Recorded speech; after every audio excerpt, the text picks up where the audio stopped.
In the last class, we discussed about the topic polysaccharides. Polysaccharides ಅಲ್ಲಿ again starch, cellulose and glycogen and its Haworth structure ನ discuss ಮಾಡಿದ್ವಿ. So ಇವತ್ತಿನ class ಅಲ್ಲಿ next concept proteins ಇದ್ರ ಬಗ್ಗೆ ನೋಡೋಣ. So proteins ನಿಮ್ಗೆ already familiar word. What are proteins? Proteins again, proteins are the very important and essential biomolecule.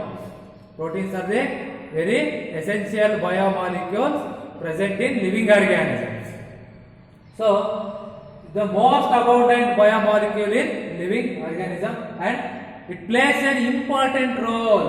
It plays an important role in the growth and development of an organism. Organism including human being ನಮ್ಮಲ್ಲೂ ಕೂಡ proteins ಬೇಕು. Proteins ಇಲ್ಲ ಅಂದರೆ ನಮ್ಮ growth and development ಏನಾಗುತ್ತೆ ಅಷ್ಟು ಚೆನ್ನಾಗಿರೋದಿಲ್ಲ. So it plays an important role in growth and development of an organism. So ಇದರ ಸೋರ್ಸ್ ಬಂದ್ಬಿಟ್ಟು ಪ್ರೋಟೀನ್ಸ್ ಇಲ್ಲಿ ಜಾಸ್ತಿ ಸಿಗುತ್ತೆ. ನಮ್ಮ ಎಲ್ಲಿ ಸಿಗುತ್ತೆ ಅಂದರೆ ಮಿಲ್ಕ್, ಕರ್ಡ್ ಮತ್ತು ಮೀಟ್, ಮಾಂಸಗಳು ಅಂಡ್ ಫಿಶ್, ಇದರಲ್ಲೆಲ್ಲ ನಮಗೆ ಯಥೇಚ್ಛವಾಗಿ ಏನು ಸಿಗುತ್ತೆ? ಪ್ರೋಟೀನ್ ಸಿಗುತ್ತೆ.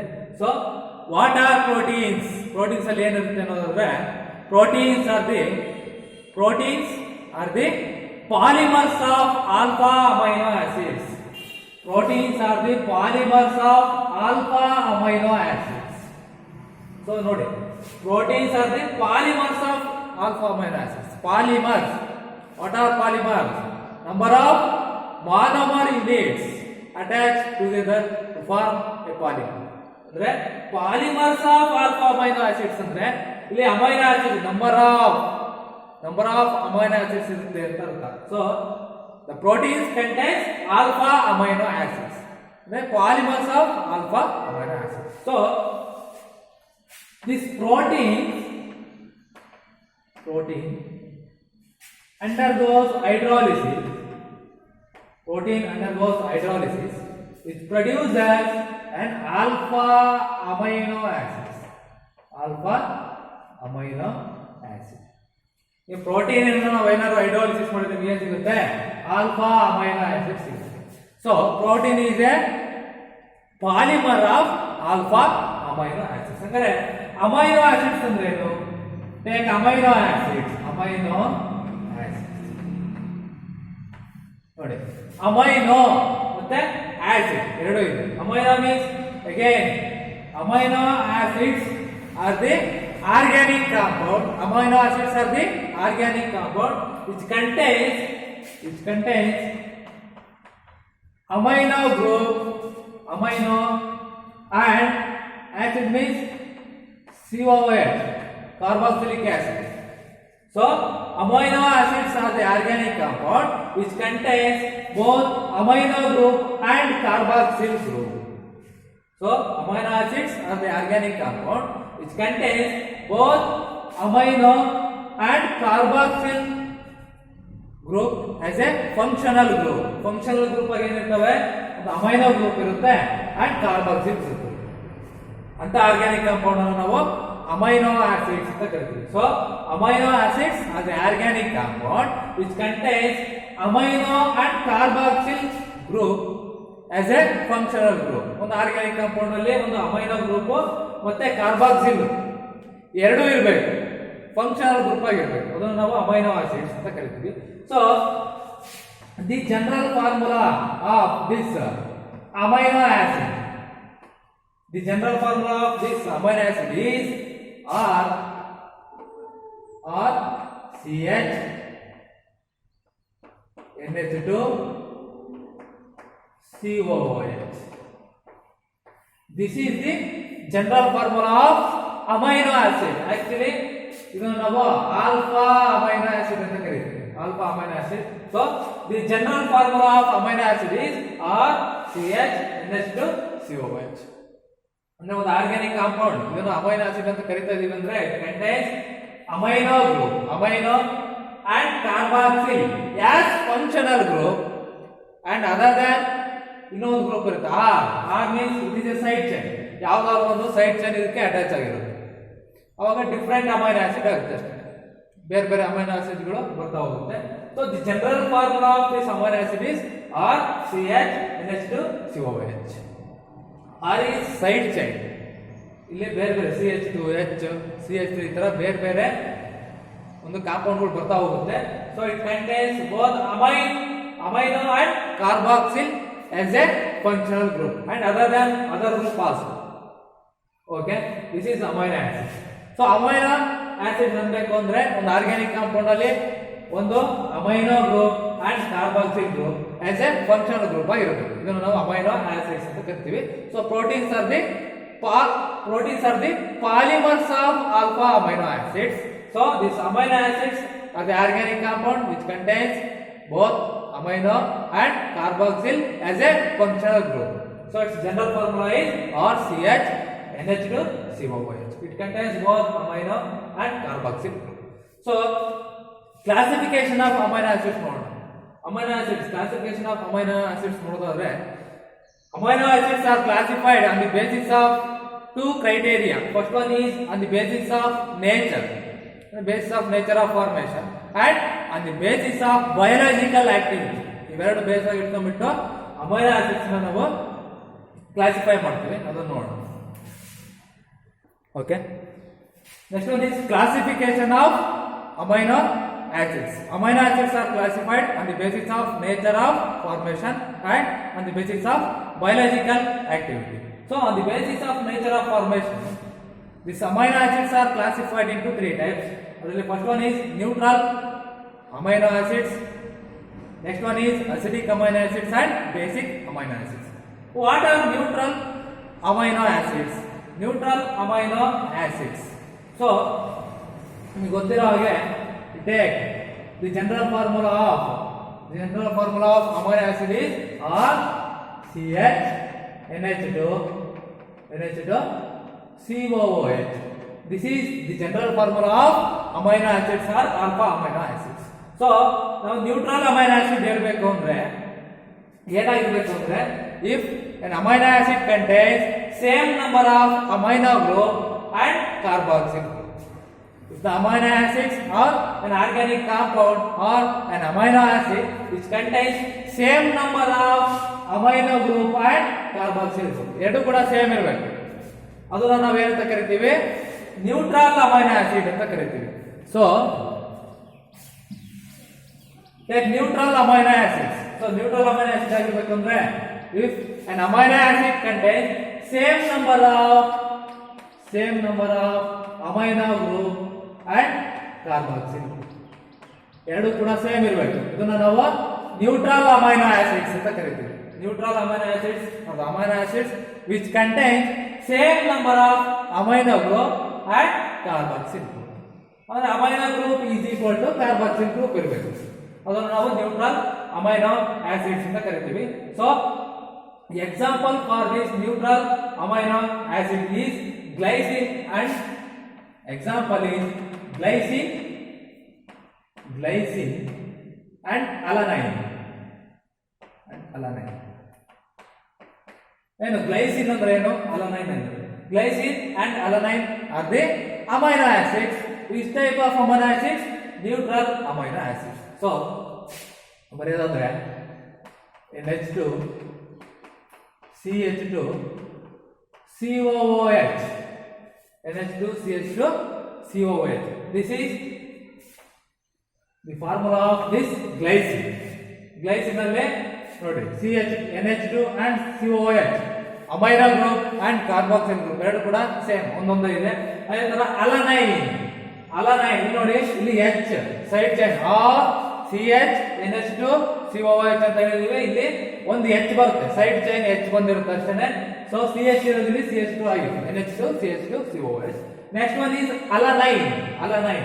Take alanine CH3 CH NH2 COOH. This is alanine. So illu kuda ashtane CH3 is side chain R. ನಿಮಗೆ general formula of alpha amino acids are amino acids ಅಂದ್ರೆ take R CH NH2 COOH. So this is alanine. Alanine ಅಂದ್ರೆ ಇಲ್ಲಿ side chain ಏನಾಗಿದೆ CH3. ಇದಕ್ಕೆ CH3 group attach ಆಗಿದೆ. Against NH2 ಅಂದ್ರೆ amino group is equal to carboxyl group. ಇಲ್ಲಿ ಒಂದು amino group ಇದೆ, ಒಂದು ಕಾರ್ಬಾಕ್ಸಿಲ್ ಗ್ರೂಪ್ ಇದೆ. ಅಂದ್ರೆ equal number of amino and carboxyl group. So this is an example for this neutral amino acids. ಅದೇ ತರ second one is acidic amino acids. Acidic amino acids. Acidic amino acids are the amino acids, or if the amino acids contains acidic means ಇಲ್ಲಿ ಯಾವುದಿದೆ carboxylic acid ಅಥವಾ carboxyl group ಇದೆ. So this carboxyl group is greater than amino group, then it is called acidic amino acids. Acidic amino acids ಆಗಬೇಕು ಅಂದ್ರೆ ಒಂದು amino acid ಅಲ್ಲಿ carboxyl group ಜಾಸ್ತಿ ಇರಬೇಕು compare to amino group. So carboxyl group is greater than amino group, then the amino acid is called acidic amino acids. Example for this acidic amino acid is aspartic acid and glutamic acid. Aspartic acid and glutamic acid. Aspartic acid ಅಂದ್ರೆ again take COOH CH2 CH NH2 COOH. This is aspartic acid and glutamic acid. So the acidic amino acids ಆಗಬೇಕು ಅಂದ್ರೆ if the carboxyl group is greater than amino group ಆಗಿರಬೇಕು. ಇದಕ್ಕೆ example aspartic acid and glutamic acid. So aspartic acid ಇದಕ್ಕೆ example. So aspartic acid ನ ನೀವೇನಾದ್ರು ಬರೆಯೋದಾದ್ರೆ take COOH CH2 CH NH2 COOH. ಇಲ್ಲಿ ನೋಡಿ this is R ಅಂದ್ರೆ side chain R CH NH2 COOH. Glutamic acid ಇಲ್ಲಿ ನೋಡಿ ಕಾರ್ಬಾಕ್ಸಿಲ್ ಗ್ರೂಪ್ ಎರಡಿದಾವೆ, ಅಮೈನೋ ಒಂದೇ ಒಂದು ಗ್ರೂಪ್ ಇದೆ. So this carboxyl group is greater than amino group. So ಅದೇ ತರ ಗ್ಲುಟಾಮಿಕ್ ಆಸಿಡ್ ಅಂದ್ರೆ again COOH CH2 CH NH2 COOH means ಇಲ್ಲೂ ಕೂಡ ಅಷ್ಟೇನೆ ಗ್ಲುಟಾಮಿಕ್ ಆಸಿಡ್ ಅಲ್ಲಿ ಅಗೇನ್ ಒಂದು ಎರಡು ಕಾರ್ಬಾಕ್ಸಿಲ್ ಗ್ರೂಪ್ ಎರಡಿದಾವೆ, ಒಂದು ಅಮೈನೋ ಗ್ರೂಪ್ ಇದೆ. So carboxyl group is greater than amino group. So this is acidic amino acids. So next one is basic amino acids. What are basic amino acids? If the amino acids which contains ನೋಡಿ ಇದು ಉಲ್ಟಾ ಆಗುತ್ತೆ ಅಷ್ಟೇ. This amino group is greater than carboxyl group. Amino group is greater than carboxyl group. Then it is called basic amino acid. ಅಂದ್ರೆ ಒಂದು organic compound ಅಥವಾ ಒಂದು amino acids ಅಲ್ಲಿ ಅಮೈನೋ ಗ್ರೂಪ್ ಜಾಸ್ತಿ ಇರಬೇಕು compare to carboxyl group, then it is basic amino acid. So example for this basic amino acid is lysine ಅಂತ ಕರಿತೀವಿ. So ಈ ಲೈಸಿನ್ ನ formula NH2 CH2 4 times. Again, next one is CH NH2 COOH. This is side chain. NH2 CH2 4 times. This is R CH NH2 COOH. This is side chain. Side chain ಏನು ಬಂದಿದೆ NH2 CH2 4 times ಬಂದಿದೆ ಅಷ್ಟೇ.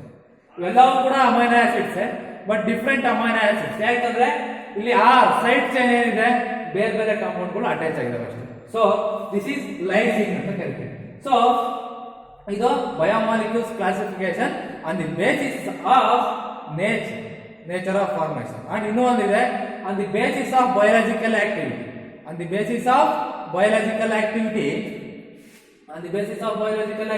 The amino acids are classified into essential and non-essential amino acids.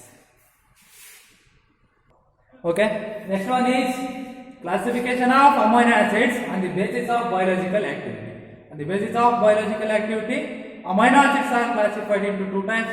First one is essential amino acids and non-essential amino acids. What are essential amino acids? The amino acids which are not synthesized,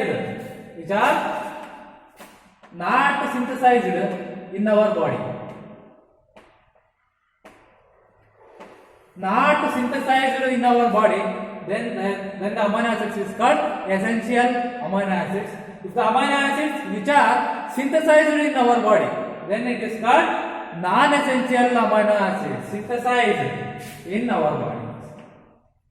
Synthesized.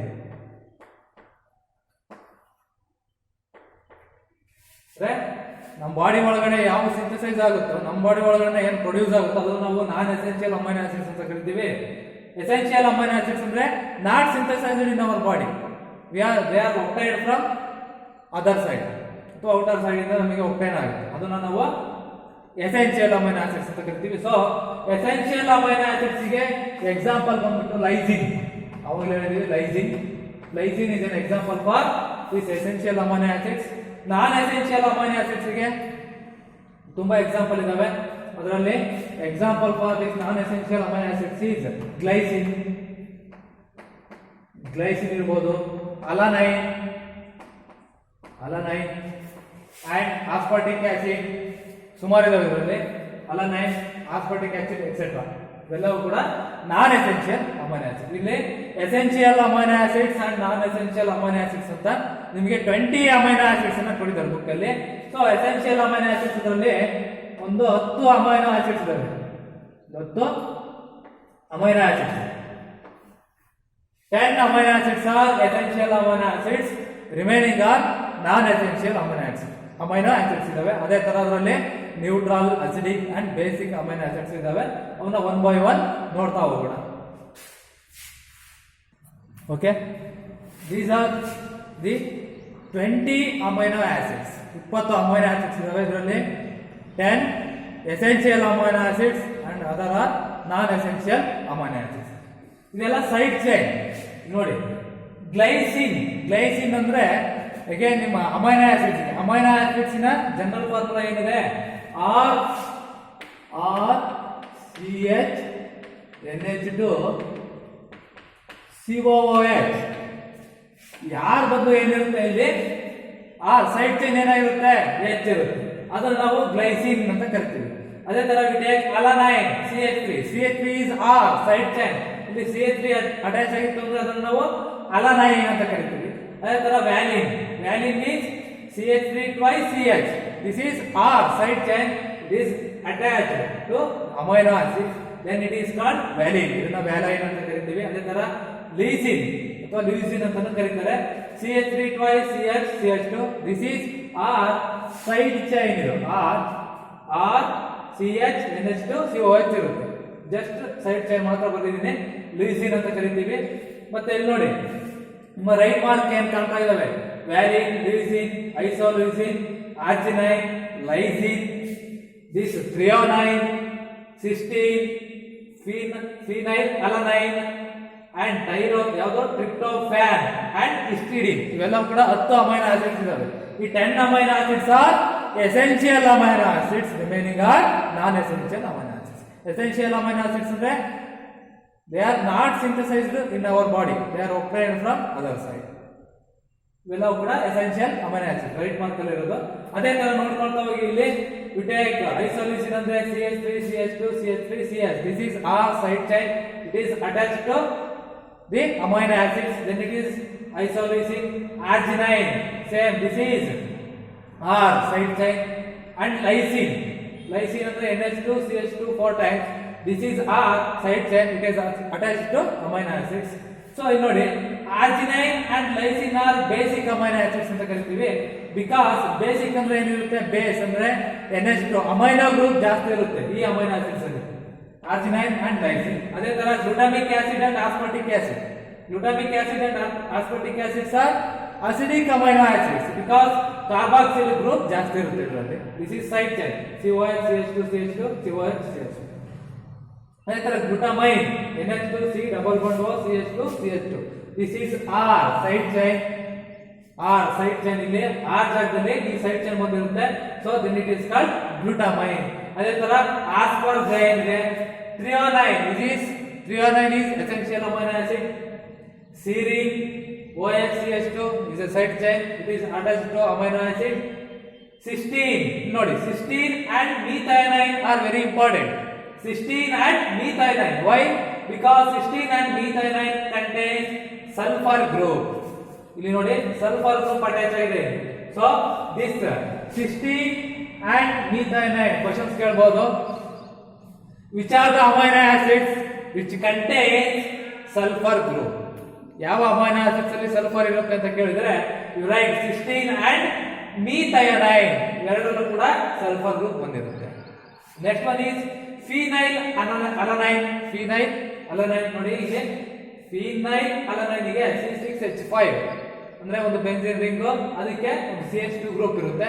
Next this is R side chain, ಅದಕ್ಕೆ again CHNH2COOH attach ಆಗಿರುತ್ತೆ. ಅದೇ ತರ tyrosine ಇದು ಕೂಡ ಅಷ್ಟೇ. ಮತ್ತೆ tryptophan ಇದರಲ್ಲಿ ನೋಡಿ this phenyl alanine and tyrosine, these are aromatic compounds ಅಥವಾ aromatic amino acids, aromatic compound ಅಂತಾನೂ ಕರೀತೀವಿ.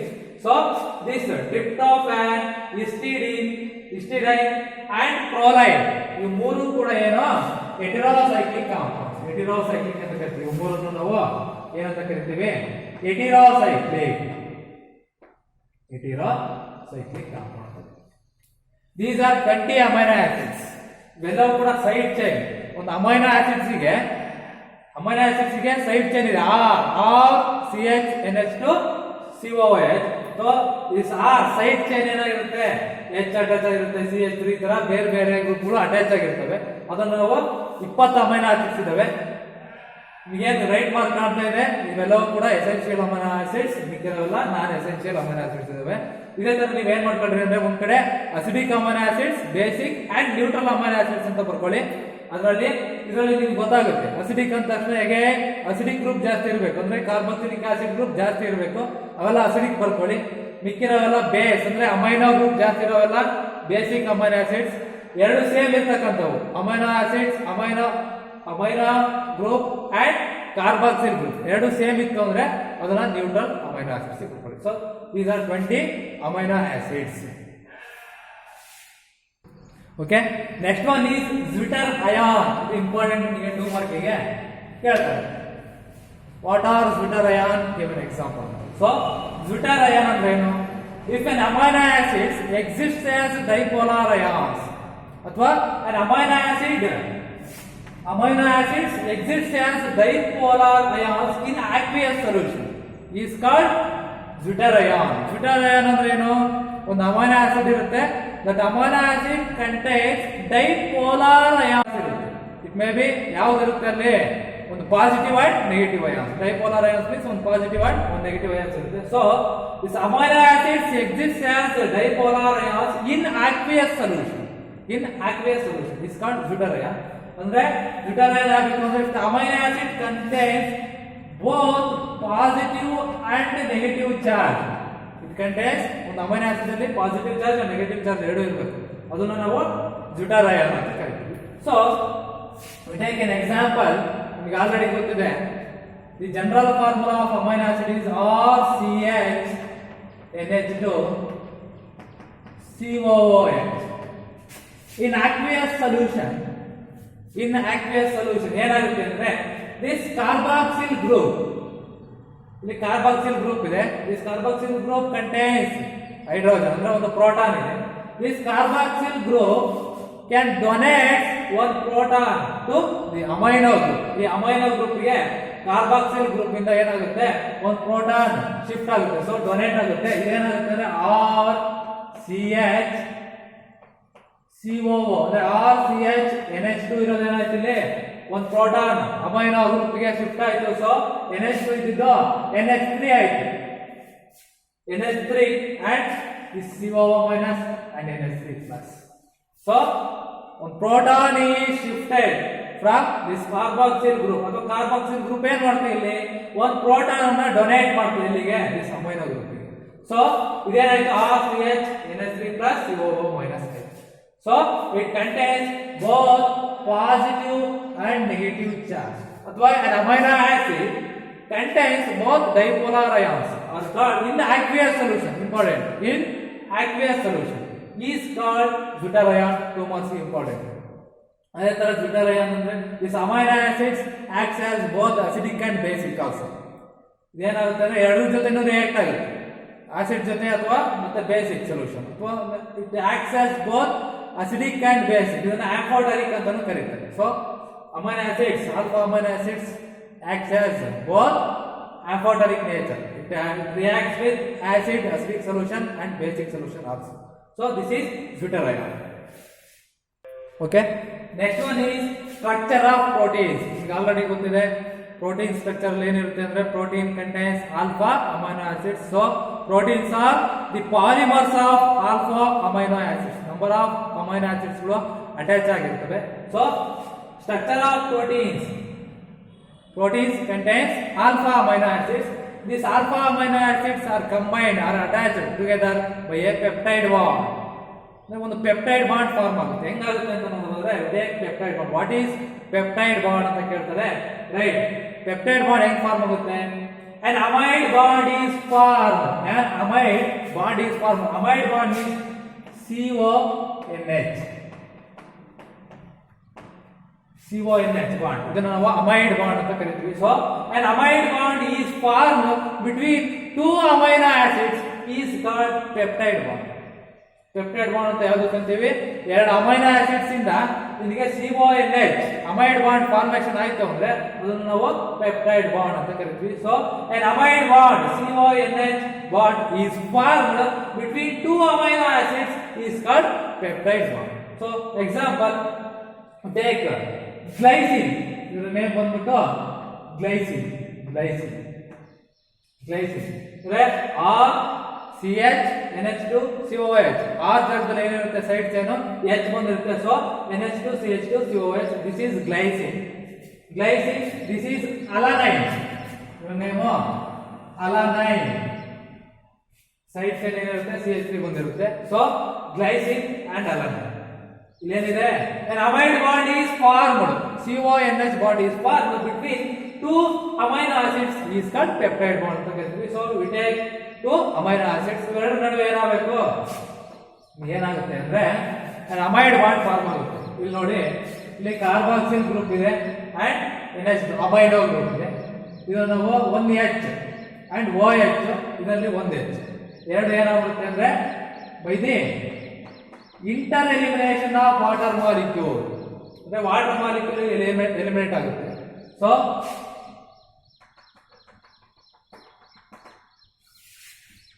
by the inter-elimination of water molecule and peptide bond is formed. So ಏನಾಗುತ್ತೆ ನೆಕ್ಸ್ಟ್? ಇಲ್ಲಿ OH ಇದೆ, ಇಲ್ಲಿ H2 NH2 ಇದೆ. ಸೊ ಇದರಲ್ಲಿ ಒಂದು ಹೈಡ್ರೋಜನ್, ಇದರಲ್ಲಿ ಅಗೈನ್ OH, ಅಲ್ಲಿಗೆ H2O ಆಯ್ತು. ಸೊ ವಾಟರ್ ಮಾಲಿಕ್ಯೂಲ್ ಎಲಿಮಿನೇಟ್ ಆಯ್ತು. ನೆಕ್ಸ್ಟ್ ನಿಮಗೆ ಏನು ಸಿಗುತ್ತೆ ಅಂದ್ರೆ ಟೇಕ್ CO ಉಳಿತು, ಇಲ್ಲಿ CO, ಇದರಲ್ಲಿ NH ಉಳಿತು, CO and NH. So next ಈ ಕಡೆ ಏನಿದೆ CH2 NH2. next is CH CH3 COOH. so an amide bond or CONH bond is formed by the inter-elimination of water molecule by the combination of two amino acids. ಎರಡು amino acids ಇಂದ ಒಂದು CONH bond ಸಿಗುತ್ತೆ. So ಈ CONH bond is formed, ಇದನ್ನ ನಾವು amide bond ಅಂತ ಕರಿತೀವಿ. an amide bond is formed between two amino acids. ಎರಡು ಅಮೈನೋ ಆಸಿಡ್ಸ್ ಇಂದ ಏನು ಸಿಗುತ್ತೆ ನಿಮಗೆ? ಒಂದು ಪೆಪ್ಟೈಡ್ ಬಾಂಡ್ ಸಿಗುತ್ತೆ. ಇದನ್ನ ನಾವು ಪೆಪ್ಟೈಡ್ ಬಾಂಡ್ ಅಂತ ಕರಿತೀವಿ. an amide bond CONH bond is formed between two amino acids is called peptide bond. ಇದೇ ತರ ನಾವು ಡೈಪೆಪ್ಟೈಡ್, ಟ್ರೈಪೆಪ್ಟೈಡ್, ಟೆಟ್ರಾ, ಪೆಂಟಾಪೆಪ್ಟೈಡ್ ಅಂತ ಹೇಳ್ತೀವಿ. ಸೊ ಡೈಪೆಪ್ಟೈಡ್ ಬಾಂಡ್ ಅಂದ್ರೆ ಏನಾಗುತ್ತೆ? ಡೈಪೆಪ್ಟೈಡ್ ಬಾಂಡ್ ಈಸ್ ಫಾರ್ಮ್ ಅಂದ್ರೆ ಎರಡು ಪೆಪ್ಟೈಡ್ ಬಾಂಡ್ ಬರಬೇಕು ಅಂದ್ರೆ ಏನಿರಬೇಕು?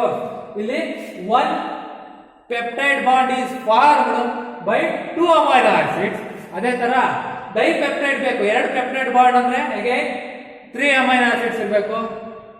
ಟೆಟ್ರಾ, ಪೆಂಟಾ ಅಂದ್ರೆ ಪೆಂಟಾ ಅಮೈನೋ ಆಸಿಡ್ಸ್ ಅಂದ್ರೆ ಏನಿರಬೇಕು ಅಥವಾ ಪೆಂಟಾ peptide bond is formed by ಏನಾಗುತ್ತೆ 6 ಅಮೈನೋ ಆಸಿಡ್ಸ್ ಅಂದ್ರೆ 3 ಅಮೈನೋ ಆಸಿಡ್ಸ್ ತಗೊಂಡ್ರೆ ನಿಮಗೆ 2 ಪೆಪ್ಟೈಡ್ ಬಾಂಡ್ ಸಿಗುತ್ತೆ ಡೈಪೆಪ್ಟೈಡ್, 4 ಅಮೈನೋ ಆಸಿಡ್ಸ್ ತಗೊಂಡ್ರೆ ಟ್ರೈಪೆಪ್ಟೈಡ್ ಸಿಗುತ್ತೆ. ಈ ತರ ಸಿಗ್ತಾ ಹೋಗುತ್ತೆ. So this is important, peptide bond. Okay, next one is classification of proteins. Again, proteins are classified on the basis of the molecular shape. Molecular shape mele proteins are classified into two types. First one is fibrous protein and second one is globular protein. Fibrous name alla ide, fibrous means thread like structure. Fibrous irutte. So these fibrous proteins are thread like structure and held together by a hydrogen bond. Hydrogen bond ಇಂದ ಏನಾಗಿರ್ತವೆ, held ಆಗಿರುತ್ತೆ. So hydrogen bond ಅಂದ್ರೆ single bond ಇರುತ್ತೆ almost. The fibrous proteins are thread like structure and they are held by a hydrogen bond. Globular proteins are spherical and folded like structure. Spherical ಇರುತ್ತೆ, again fold like structure ಇರುತ್ತೆ. So this fibrous protein are insoluble in water. Insoluble in water. Example for this is keratin and myosin. This keratin is present in hair, silk and wool. Some hair, silk and wool alli keratin irutte. So this is thread like structure and insoluble in water. And myosin in muscles. Muscles alli myosin ಅನ್ನೋದೊಂದು protein ಇರುತ್ತೆ. ಇವೆಲ್ಲವೂ ಕೂಡ ಏನಾಗುತ್ತೆ, fibrous protein ಆಗಿರ್ತವೆ. So fibrous proteins ಅಂದ್ರೆ they are insoluble in water, thread like structure. So ಅದೇ ತರ globular proteins, these globular proteins are spherical and folded like structure ಆಗಿರುತ್ತೆ. So freely soluble in water, but these are freely soluble in water. Globular proteins, insulin and albumin. Insulin present in blood ಅಲ್ಲಿ ಇರುತ್ತೆ insulin. So next one is albumin. Albumin ಅಂದ್ರೆ ಇದು egg ಒಳಗಡೆ albumin ಇರುತ್ತೆ, yolk and albumin. These are ನಿಮಗೆ difference ಕೇಳಿದ್ರೆ 2 marks ಗೆ ಏನಾದ್ರು write the difference between fibrous protein and globular protein or write the classification of proteins ಅಂತ ಕೇಳಿದ್ರೆ again ಬರೀಬಹುದು. On the basis of molecular shape there are two types. First one is fibrous protein and globular protein. Difference and definition ಎರಡಕ್ಕೂ use ಆಗುತ್ತೆ, ಇದು ನೋಡ್ಕೊಂಡ್ರೆ. again these globular proteins are further divided ಅಥವಾ further classified into 4 types on the basis of their structure. again globular proteins ಅಲ್ಲಿ 4 types ಇದಾವೆ, classification ಅಲ್ಲಿ 4 types. on the basis of structure ಮೇಲ್ಗಡೆ, ಯಾಕಂದ್ರೆ ಗ್ಲೋಬುಲರ್ ಪ್ರೋಟೀನ್ಸ್ ಅಂದ್ರೆ spherical and folded like structure ಅಂತ ಹೇಳಿದ್ವಿ. So ಅದರಲ್ಲಿ again they are classified into 4 types. Again ಅದರಲ್ಲಿ primary structure of protein, secondary structure of protein, tertiary structure of protein and quaternary structure of proteins ಅಂತ 4 types of proteins ಬರುತ್ತೆ. Globular proteins on the basis of they structure, ಆ structure ಮೇಲ್ಗಡೆ 4 types ಇದಾವೆ. ಅವನ್ನ one by one ನೋಡ್ತಾ ಹೋಗೋಣ. Okay, ಈ amino acids ಅದರಲ್ಲಿ ಫೈಬ್ರಸ್ ಅಂಡ್ ಗ್ಲೋಬುಲರ್ ಪ್ರೋಟೀನ್ಸ್ ಅಂತ ಹೇಳಿದ್ವಿ. Again globular proteins are further classified on the basis of their structure. ಅದರಲ್ಲಿ 4 ಇದಾವೆ: primary structure of protein, secondary structure, tertiary structure and quaternary structure. ಅದರಲ್ಲಿ first one is primary structure of proteins. This primary structure of proteins is very simple. ಒಂದು straight chain ಇರುತ್ತೆ, ನೀವು already ನೋಡಿರೋ ಹಾಗೆ. an amide bond is formed between 2 amino acids ಅಂತ ಹೇಳಿದ್ವಿ. ಅದೇ ತರ number of amino acids in straight chain ಇರುತ್ತೆ. ಸೊ ಲೀನಿಯರ್ ಸೀಕ್ವೆನ್ಸ್ ಅಥವಾ ಲೀನಿಯರ್ ಸ್ಟ್ರಕ್ಚರ್ ಅಂತ ಕರಿತೀವಿ of amino acids in polypeptide chain. ಅಂದ್ರೆ ತುಂಬಾ ದೊಡ್ಡ ಚೈನ್ ಇರುತ್ತೆ polypeptide chain. It is thread like structure and A straight chain. It is held by A covalent bond. ಇದು covalent bond ಇಂದ held ಆಗಿರುತ್ತೆ. So it is A straight and n number of amino acids with peptide bond. n number of amino acids ಇರ್ತವೆ with peptide bond. It is a straight chain ಇರುತ್ತೆ. This is primary structure of protein. ಅದೇ ತರ next one is secondary structure of protein. This secondary structure of protein structure is more complicated than primary structure of protein. This is straight chain or linear structure ಇರುತ್ತೆ. So ಇದು ಹೇಗಿರುತ್ತಪ್ಪ ಅಂದ್ರೆ this primary structure is just ಒಂದು straight linear structure ಆಗಿರುತ್ತೆ. ಅದೇ ತರ we take secondary structure ಅಂದ್ರೆ ಈ ತರ ಸ್ಟ್ರಕ್ಚರ್ ಇರುತ್ತೆ. ಅಗೇನ್ ಟರ್ಷಿಯರಿ ಅಂತಂದ್ರೆ ಕ್ವಾಟರ್ನರಿ ಅಂದ್ರೆ ಮೋರ್ ಫೋಲ್ಡ್ ಆಗ್ತಾ ಹೋಗುತ್ತೆ. ದಿ ಪ್ರೈಮರಿ ಅಂತ ತಕ್ಷಣ only straight chain or linear structure. Secondary structure of protein ಅಂದ್ರೆ ಇಟ್ ಈಸ್ ಏನಾಗಿರುತ್ತೆ ಫೋಲ್ಡ್ ಆಯ್ತು, ಫೋಲ್ಡ್ ಸ್ಟ್ರಕ್ಚರ್. ಇದೇ ಪ್ರೈಮರಿ ಸ್ಟ್ರಕ್ಚರ್ ನ ಫೋಲ್ಡ್ ಆದ್ರೆ ಅದು ಸೆಕೆಂಡರಿ ಸ್ಟ್ರಕ್ಚರ್ ಆಯ್ತು. Again the secondary structure further folded to form tertiary. This tertiary structure is further folded to form a quaternary structure. This quaternary structure of protein is more complicated than tertiary. Tertiary is more complicated than secondary. Secondary is more complicated than primary. So secondary structure of proteins. ಈ secondary structure of protein ಅಲ್ಲಿ again it divides to two part. ಒಂದು alpha helix and beta pleated sheet like structure ಬರುತ್ತೆ. Again ಅದರಲ್ಲಿ secondary structure of proteins ಅಲ್ಲಿ two types ಇದಾವೆ. First one is alpha helix and beta pleated sheet like structure. This alpha helix structure of proteins are formed by hydrogen bond between main chain and peptide group. This main chain NH and CO group ಇವೆರಡರ ನಡುವೆ ಏನಾಗುತ್ತೆ hydrogen bond form ಆಗುತ್ತೆ. So this is alpha helix structure. So second one is beta pleated structure. It is formed by an hydrogen bond between CO and NH. ಇಲ್ಲೂ ಕೂಡ CO and NH, ಇಲ್ಲಿ ಬಂದ್ರೆ CO and NH. CO and NH ಇವೆರಡು ನಡುವೆ bond form ಆಗುತ್ತೆ. ಇವೆರಡು ಕೂಡ ಏನಾಗಿದಾವೆ hydrogen bond ಇಂದ ಫಾರ್ಮ್ ಆಗಿದೆ. So this is the secondary structure of proteins. Secondary structure of proteins ಅಂದ್ರೆ again it is folded like structure. Straight chain ಇರೋದಿಲ್ಲ, fold structure ಇರುತ್ತೆ. ಇದರಲ್ಲಿ ಏನಾಗಿರುತ್ತೆ ಹೇಗೆ, ಇದರಲ್ಲಿ ಎರಡು ಟೈಪ್ಸ್ ಇದೆ. ಒಂದು alpha helix and beta pleated sheet like structure. ಇದು ನೋಡಿದ್ರೆ ನಿಮಗೆ ಒಂದು ಶೀಟ್ ಲೈಕ್ ಸ್ಟ್ರಕ್ಚರ್ ಕಾಣುತ್ತೆ. Again hydrogen bond form between CO and NH. CO and NH ನಡುವೆ ಏನಾಗಿರುತ್ತೆ ಇಲ್ಲಿ ಹೈಡ್ರೋಜನ್ ಬಾಂಡ್ ಫಾರ್ಮ್ ಆಗುತ್ತೆ. ಸೊ ಇದನ್ನ alpha helix and beta pleated sheet like structures ಅಂತ ಕರಿತೀವಿ. These are two structure of proteins ಅಥವಾ types of proteins on their structure. Globular proteins ಅಲ್ಲಿ 4 types ಇದಾವೆ. ಅದರಲ್ಲಿ primary and secondary structure of proteins ಆಗಿದೆ. Next one is tertiary and quaternary. Tertiary structure of proteins ಅಂದ್ರೆ ಹೇಗೆ, ಅಲ್ಲಿ ಏನಾಗಿರುತ್ತೆ same ಇದೇ ತರ. ಸೆಕೆಂಡರಿ ಸ್ಟ್ರಕ್ಚರ್ ಇನ್ನು ಮೋರ್ ಕಾಂಪ್ಲಿಕೇಟೆಡ್ ಆಗಿರುತ್ತೆ, ಅದೇ ಟರ್ಷಿಯರಿ ಆಗಿರುತ್ತೆ, ಅಂದ್ರೆ ಮೋರ್ ಫೋಲ್ಡೆಡ್ ಆಗುತ್ತೆ. ಅಲ್ಲಿ ಕ್ವಾಟರ್ನರಿ ಅಂದ್ರೆ ಹೇಗೆ ಬೇರೆ ಬೇರೆ ಪಾಲಿಪೆಪ್ಟೈಡ್ ಚೈನ್ಗಳು ಅಲ್ಲಿ ಅಟ್ಯಾಚ್ ಆಗ್ತಾ ಹೋಗುತ್ತೆ, ಅಥವಾ ಬೇರೆ ಬೇರೆ ಈ ಅಮೈನೋ ಆಸಿಡ್ಸ್ ಏನಿದಾವೆ ಇವೆಲ್ಲವೂ ಕೂಡ ಅಟ್ಯಾಚ್ ಆಗಿ ಹೇಗೆ ಪಾಲಿಪೆಪ್ಟೈಡ್ ಚೈನ್ ಜಾಸ್ತಿ ಇರುತ್ತೆ. ಅದನ್ನು ನಾವು ಕ್ವಾಟರ್ನರಿ ಅಂತ ಕರಿತೀವಿ. So primary and secondary structure of proteins ಕೊಡ್ತೀವಿ. Next one is tertiary and quaternary structure of proteins. Okay, next one is tertiary structure of proteins and quaternary structure of proteins. ಈಗ tertiary structure of proteins ಅಂದ್ರೆ ಏನು, again secondary structure ಅನ್ನ further fold ಮಾಡಿದ್ರೆ ನಿಮಗೆ tertiary structure of proteins ಸಿಗುತ್ತೆ. Secondary structure of proteins can further folded to form tertiary structure of proteins. They are A to A. So further folded to form tertiary structure of proteins. These are globular proteins. ಇವನ್ನ globular proteins ಅಂತ ಕರೀತಾರೆ. ಅಂದ್ರೆ spherical shape ಇರುತ್ತೆ. So ಇದನ್ನ spherical shape ಇರುತ್ತೆ. So these tertiary proteins are held together by a non-covalent bond. ಅಂದ್ರೆ first primary and secondary structure of proteins are covalent bond ಇಂದ ಆಗಿರುತ್ತೆ. ಇಲ್ಲಿ ನಾನ್ ಕೋವಲೆಂಟ್ ಬಾಂಡ್ ಇಂದ ಹೆಲ್ಡ್ ಆಗಿರುತ್ತೆ tertiary proteins. Secondary proteins are further folded to form tertiary proteins. ಅದೇ ತರ quaternary structure of proteins, ಇದು ಕೂಡ ಮೋರ್ ಕಾಂಪ್ಲಿಕೇಟೆಡ್ ದನ್ ಟರ್ಷಿಯರಿ. ಅಂದ್ರೆ tertiary structure of proteins further again folded to form quaternary structure of proteins. So multiple folded proteins ಅಂತ ಕರೀತಾರೆ. ತುಂಬಾ structure complicated ಆಗಿರುತ್ತೆ. So it is also formed by non covalent and hydrogen salt bridge structure ತರನು ಇರುತ್ತೆ ಅಂತ ಹೇಳ್ತಾರೆ. So primary structure of proteins ಅಂತಂದ್ರೆ again it is straight chain linear structure ಇರುತ್ತೆ. ಅದೇ ತರ ಸೆಕೆಂಡರಿ ಸ್ಟ್ರಕ್ಚರ್, ಸೆಕೆಂಡರಿ ಅಂತ ಬಂದ್ರೆ ಈ ಸ್ಟ್ರಕ್ಚರ್ ಇರುತ್ತೆ ಸೆಕೆಂಡರಿ. ಟರ್ಷಿಯರಿ ಅಂದ್ರೆ ಅಗೇನ್ ಇಟ್ ಫೋಲ್ಡೆಡ್. ಕ್ವಾಟರ್ನರಿ ಅಂದ್ರೆ ಅಗೇನ್ ಇಟ್ ಫೋಲ್ಡೆಡ್ ಅಂದ್ರೆ multiple primary, secondary, tertiary and quaternary structure of proteins. ಇವೆಲ್ಲವೂ ಕೂಡ more complicated. Depending upon their structure, globular proteins are further classified into 4 types. First one is primary, secondary structure of proteins, tertiary and quaternary structure of proteins. Next one is denaturation of proteins. Protein ಅನ್ನು ಹೇಗೆ denaturation ಮಾಡಬೇಕು ಅಂತ next concept ಅಲ್ಲಿ ನೋಡೋಣ.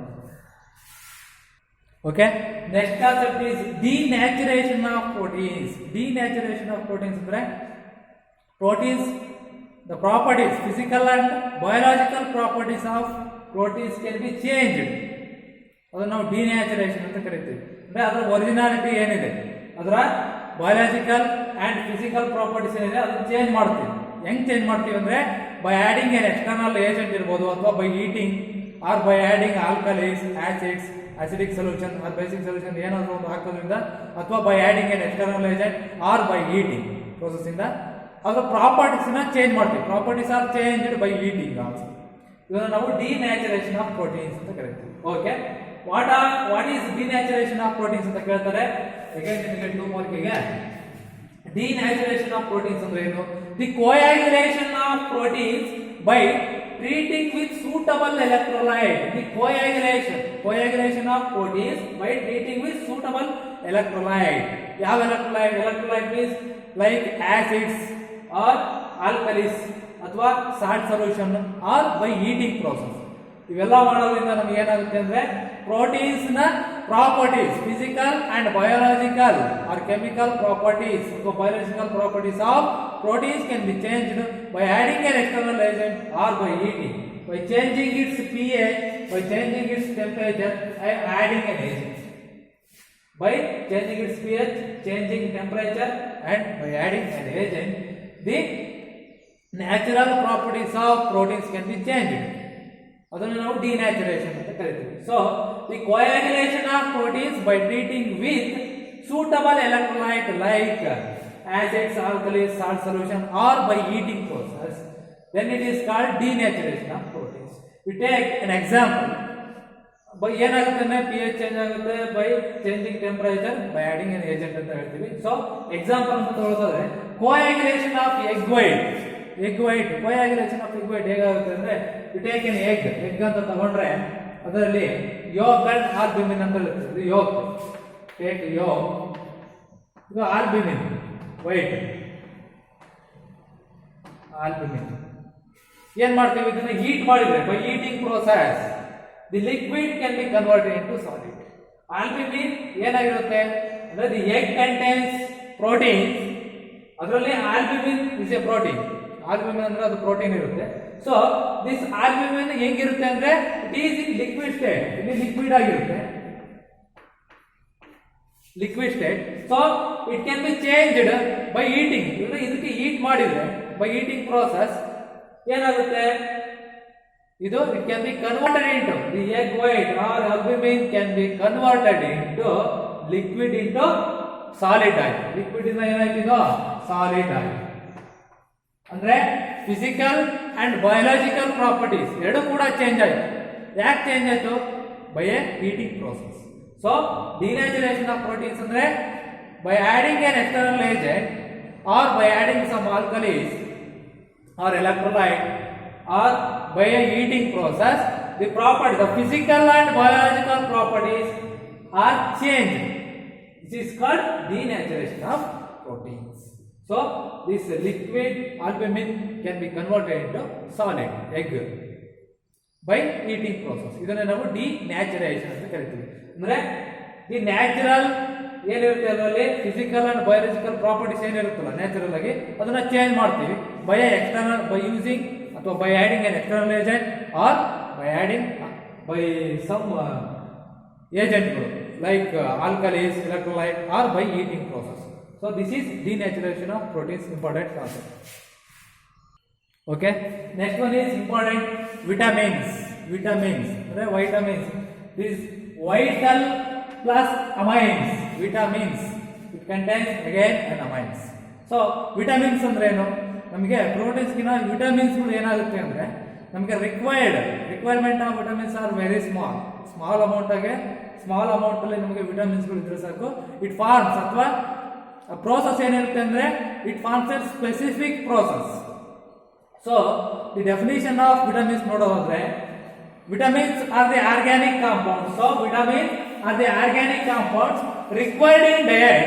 Diet required in diet in small amount to perform specific biological action ಅಥವಾ specific biological function.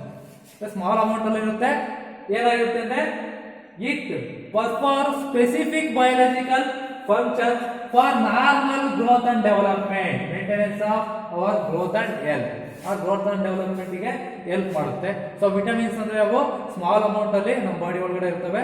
It performs a specific biological actions. These are called vitamins ಅಂತ ಕರೀತೀವಿ. So vitamins are the organic compounds required in diet in small amount to perform a specific biological function for normal growth and development.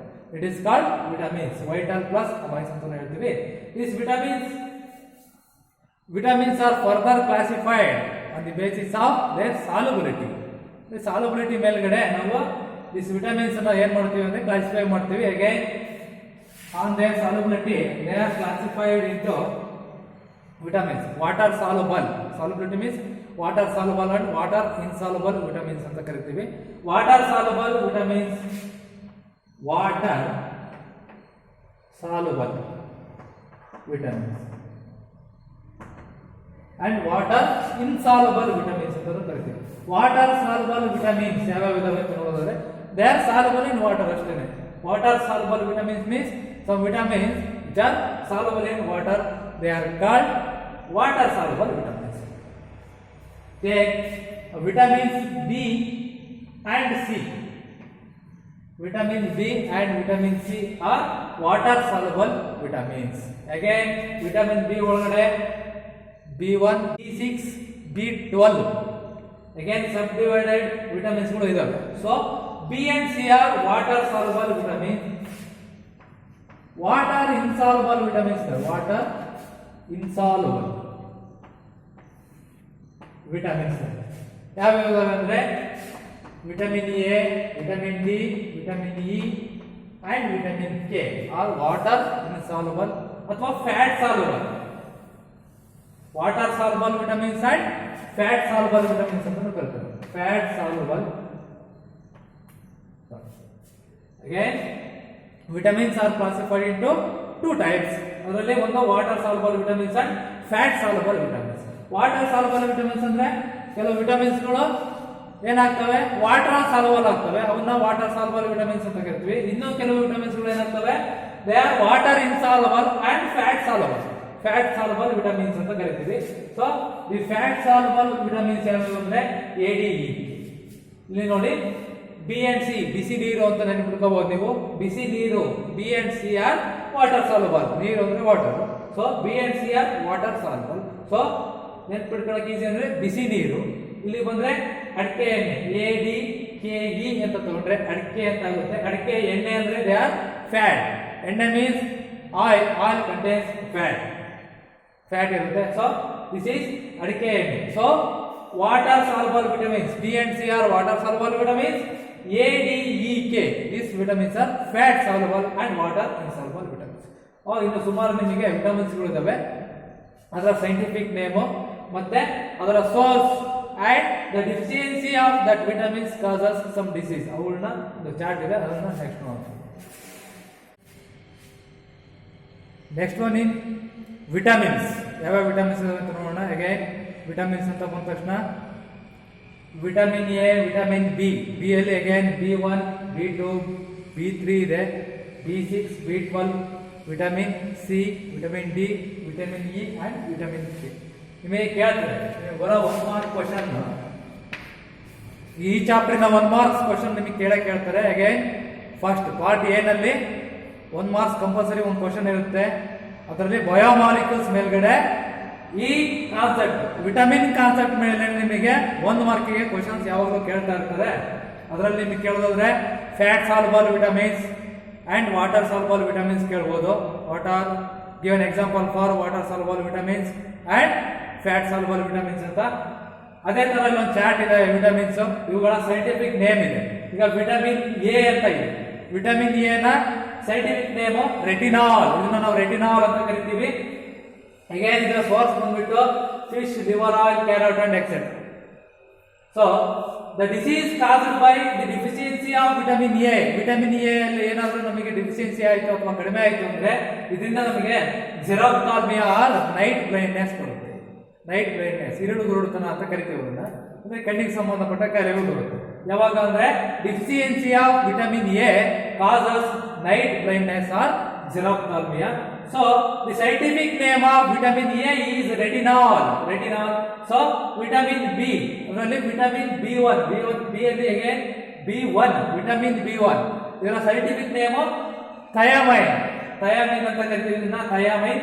So ಇದು ಕೂಡ source yeast, milk and vegetables. Some vegetables also contains vitamin B1. So deficiency of vitamin B1 causes beriberi. So next one is vitamin B2. The scientific name of vitamin B2 is riboflavin. ಇದನ್ನು ನಾವು riboflavin ಅಂತ ಕರೀತೀವಿ. ಇದು ಕೂಡ again milk, egg white, kidney, some like fish ಇರಬಹುದು ಅಥವಾ meet ಮಾಂಸ ಇದರಿಂದ ಕೂಡ ನಮಗೆ ವಿಟಮಿನ್ B2 ಸಿಗುತ್ತೆ. So the scientific name of vitamin B2 is riboflavin. The deficiency of vitamin B2 causes cheilosis and digestive disorder. ಕೆಲವು ಡೈಜೆಸ್ಟಿವ್ ಡಿಸಾರ್ಡರ್ ಬರುತ್ತೆ ಅಥವಾ ಚೈಲೋಸಿಸ್ ಅಂತ ಒಂದು ಡಿಸೀಸ್ ಬರುತ್ತೆ. ಅದೇ ತರ vitamin B6. The scientific name of vitamin B6 is pyridoxine. ಇದನ್ನು ನಾವು ಪಿರಿಡಾಕ್ಸಿನ್ ಅಂತ ಕರಿತೀವಿ. ಅಗೈನ್ ಸೋರ್ಸ್ ಬಂದ್ಬಿಟ್ಟು ಈಸ್ಟ್, ಮಿಲ್ಕ್, ಎಗ್ ಯೋಕ್, ಇವುಗಳಲ್ಲಿ ಕೂಡ ವಿಟಮಿನ್ B6 ಇರುತ್ತೆ. So deficiency of this vitamin B6 causes convulsions ಅಂತ ಕರಿತೀವಿ. ಅದು ಕೂಡ ಒಂದು ಡಿಸೀಸ್. ಅಗೈನ್ ವಿಟಮಿನ್ B12, ಇದನ್ನು ನಾವು ಕೋಬಾಲಮೈನ್ ಆರ್ ಸಯನೋಕೋಬಾಲಮೈನ್ ಅಂತ ಕರಿತೀವಿ. The scientific name of vitamin B12 is cyanocobalamin or cobalamin ಅಂತ ಕರೀತಾರೆ. ಸೊ ಇದು ಕೂಡ meat, fish, egg, curd and some vegetables also contains vitamin B12. The deficiency of vitamin B12 causes anaemia, pernicious anaemia ಅಂತ ಕರಿತೀವಿ. Pernicious anaemia ಅಂದ್ರೆ again deficiency of RBCs.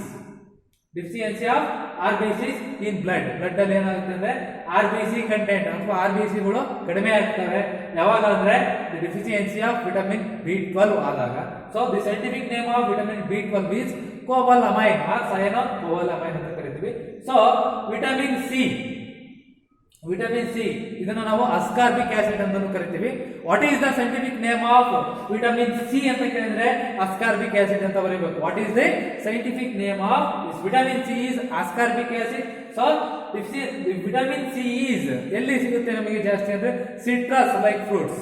ಈಗ ನಿಂಬೆಹಣ್ಣು ಇರ್ಬೋದು, ಕಿತ್ಲೆ ಹಣ್ಣು, ಆರೆಂಜಸ್, ಈ ತರ ಸಿಟ್ರಸ್ ಕಂಟೆಂಟ್ ಯಾವ್ಯಾವ ಫ್ರೂಟ್ ಅಲ್ಲಿ ಇರುತ್ತೋ ಎಲ್ಲ ಫ್ರೂಟ್ ಅಲ್ಲಿ ಕೂಡ ವಿಟಮಿನ್ ಸಿ ಜಾಸ್ತಿ ಇರುತ್ತೆ. So the deficiency of vitamin C causes scurvy. Scurvy means bleeding ಗಮ್ಸ್. ನಿಮ್ಮ ಬಾಯಲ್ಲೆಲ್ಲ ಹುಣ್ಣಾಗಿರುತ್ತೆ ಅಥವಾ ರಕ್ತ ಸೋರಿಕೆ ಆಗ್ತಾ ಇರುತ್ತೆ. ಗಮ್ಸ್ ಅಂದ್ರೆ ಬ್ಲೀಡಿಂಗ್ ಗಮ್ಸ್ ಅಂತ ಕರಿತೀವಿ. So vitamin C, the scientific name of vitamin C is ascorbic acid.